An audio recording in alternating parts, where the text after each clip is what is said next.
नमस्कार दोस्तों, मैं जय सिंह प्रजापति इंडिया मिशन 2020 पर आप सभी का स्वागत करता हूं।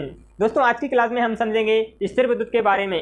तो चलिए दोस्तों स्टार्ट करते हैं। दोस्तों दैनिक जीवन में आपने देखा होगा, जब भी हम अपने सूखे बालों में कंघी करने के बाद उस कंघी को कहीं पर भी रखते हैं तो वह कंघी कागज़ के छोटे छोटे टुकड़े या धूल के कण मतलब छोटी छोटी वस्तुओं को अपनी ओर क्या करने लगती है, आकर्षित करने लगती है। सेम दोस्तों जब हम कांच की छड़ को रेशम के कपड़े पे इस प्रकार से रगड़ेंगे तो कांच की छड़ में भी एक आवेश के रूप में ऊर्जा उत्पन्न हो जाएगी, जिसके कारण कांच की छड़ इन हल्की वस्तुओं को जैसे कागज के टुकड़े, धूल के कण, सुई, बारीक बारीक चीज़ें जो होंगी उन्हें अपनी ओर आकर्षित करने लगेगी। दोस्तों क्या आपने सोचा है कभी ऐसा क्यों होता है? तो चलिए दोस्तों इसके बारे में हम समझते हैं। दोस्तों जब हम अपने सूखे बालों में कंघी करते हैं तो कंघी और बालों के बीच में जो घर्षण होता है, सेम जब हम कांच की छड़ को रेशम के कपड़े पे इस प्रकार से रगड़ते हैं तो इन दोनों के बीच में जो इस प्रकार से जो घर्षण होता है, उसी घर्षण के कारण आवेश के रूप में एक ऊर्जा उत्पन्न हो जाती है।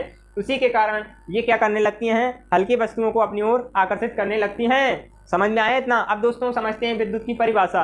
दोस्तों वह ऊर्जा जिसके कारण कोई भी पदार्थ हल्की वस्तुओं को क्या करने लगता है, अपनी ओर आकर्षित करने लगता है। मतलब कोई भी पदार्थ जैसे एक कांच की छड़ है, इसमें वह ऊर्जा उत्पन्न हो जाए कि जो किसी हल्की वस्तुओं को अपनी ओर आकर्षित करने लगे, तो उसमें हम क्या कहेंगे, विद्युत उत्पन्न हो गई है। समझ में आया? दोस्तों इस प्रकार से जो ऊर्जा उत्पन्न होती है, जैसे घर्षण करने से कंघी और कांच की छड़ में जो ऊर्जा उत्पन्न हुई है उसे हम कहीं पर भी ट्रांसफ़र नहीं कर सकते, कहीं पर भी ले नहीं जा सकते हैं और उसका यूज नहीं कर सकते हैं। इसलिए हम इसे क्या कहते हैं, स्थिर विद्युत। मतलब इसे एक जगह से दूसरी जगह ट्रांसफ़र नहीं कर सकते हैं, इसलिए हम इसे क्या बोलते हैं, स्थिर विद्युत। अब बात करते हैं दोस्तों यह किसके कारण उत्पन्न हुई है, घर्षण के कारण। मतलब बाल और कंघी के बीच में जो घर्षण हुआ, कांच और रेशम के कपड़े के बीच में जो घर्षण हुआ, उसके कारण यह ऊर्जा उत्पन्न हुई है, इसलिए हम इस घर्षण विद्युत भी कहते हैं। इतना समझ में आ गया। अब इसके बाद हम बात करते हैं सबसे पहले इसकी खोज किसने की थी। तो दोस्तों सर्वप्रथम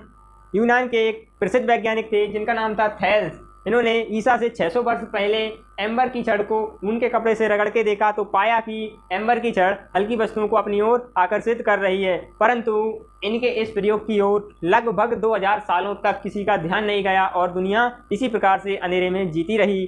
फिर उसके बाद सन 1646 में थॉमस ब्राउन आए और उन्होंने इलेक्ट्रिसिटी मतलब विद्युत की परिभाषा दी और विद्युत को दो भागों में बांटा। पहला उन्होंने बताया कि स्थिर विद्युत मतलब कि जो घर्षण से प्राप्त हो रही है, इस प्रकार की विद्युत जिसे हम एक जगह से दूसरी जगह ट्रांसफर नहीं कर सकते हैं, उसे हम क्या कहेंगे, स्थिर विद्युत।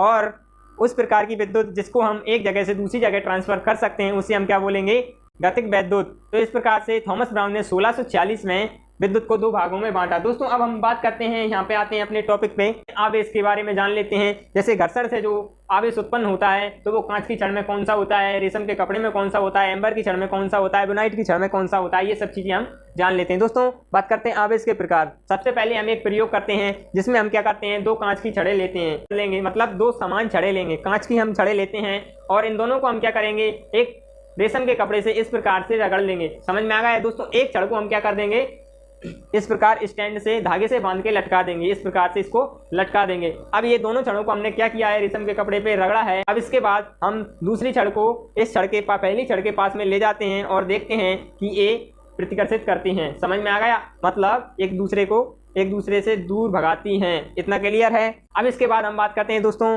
प्रयोग नंबर 2 की, जिसमें हम क्या करेंगे, एबोनाइट की छड़ लेंगे दो, जिसमें हम क्या करेंगे दोस्तों, दो एबोनाइट की छड़ लेते हैं। आप देख सकते हैं एबोनाइट की दो छड़ हैं, यहाँ पे इसको एक स्टैंड से धागे की थ्रू हमने क्या किया, कर दिया, बांध रखा है और लटका दिया है। अब दोनों छड़ों को हम क्या करेंगे, फर या बिल्ली की खाल से रगड़ते हैं। इस प्रकार से दोनों को हमने रगड़ा। अब देखते हैं पहली छड़ के पास में हम दूसरी छड़ को इस प्रकार से ले जाते हैं तो ये दोनों एबोनाइट की छड़ हैं, तो ये भी क्या कर रही हैं, एक दूसरे से दूर भाग रही हैं, यानी कि एक दूसरे को प्रतिकर्षित कर रही हैं।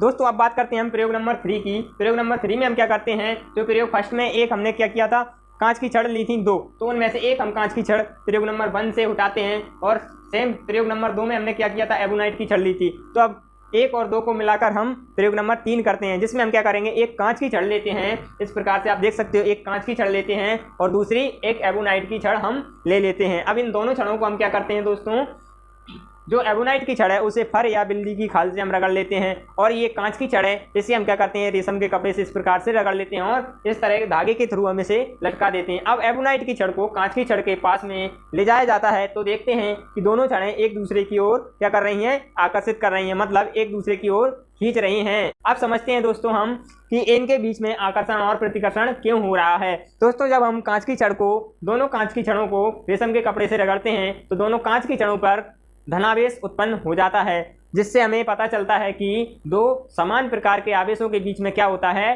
प्रतिकर्षण होता है। जैसे आप देख सकते हो, दो लड़कों को बैठा दो और या फिर दो लड़कियों को बिठा दो तो उन दोनों में ज़्यादा देर तक नहीं बनती है, क्या करते हैं, एक दूसरे से चिढ़ते रहते हैं। समझ में आ गया। सेम आवेश का भी ऐसा ही कुछ है।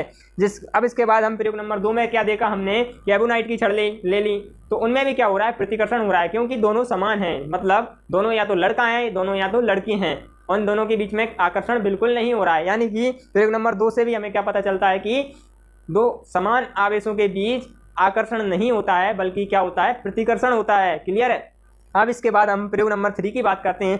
प्रयोग नंबर 3 में क्या है, एक कांच की छड़ है, एक एबोनाइट की छड़ है, यानी कि एक लड़का है और एक लड़की है। तो अब सिंपल सी बात है, इनके बीच में क्या होगा, एक पॉजिटिव है एक नेगेटिव है, यानी कि अब इन दोनों के बीच में क्या होगा, आकर्षण होगा। इतना आपको समझ में आया होगा। तो प्रयोग नंबर 1 से कह सकते हैं दो सजातीय समान जाति के आवेशों के बीच में क्या होता है, प्रतिकर्षण होता है। सेम प्रयोग नंबर 2 से पता चलता है दो समान जाति के, मतलब दो सजातीय आवेशों के बीच में क्या होता है, प्रतिकर्षण। और प्रयोग नंबर 3 से हम क्या कर सकते हैं, विजातीय आवेशों के बीच में क्या होता है, आकर्षण होता है। इतना क्लियर है। आई होप आपको समझ में आया होगा। दोस्तों अगर आपको अच्छे तरीके से समझ में आया तो प्लीज़ वीडियो को लाइक करना ना भूलें और चैनल को सब्सक्राइब करना ना भूलें और वीडियो को अधिक से अधिक शेयर करें। दोस्तों मिलते हैं अब अगली वीडियो में, तब तक के लिए सब खैर, बाय बाय, टाटा, जय हिंद।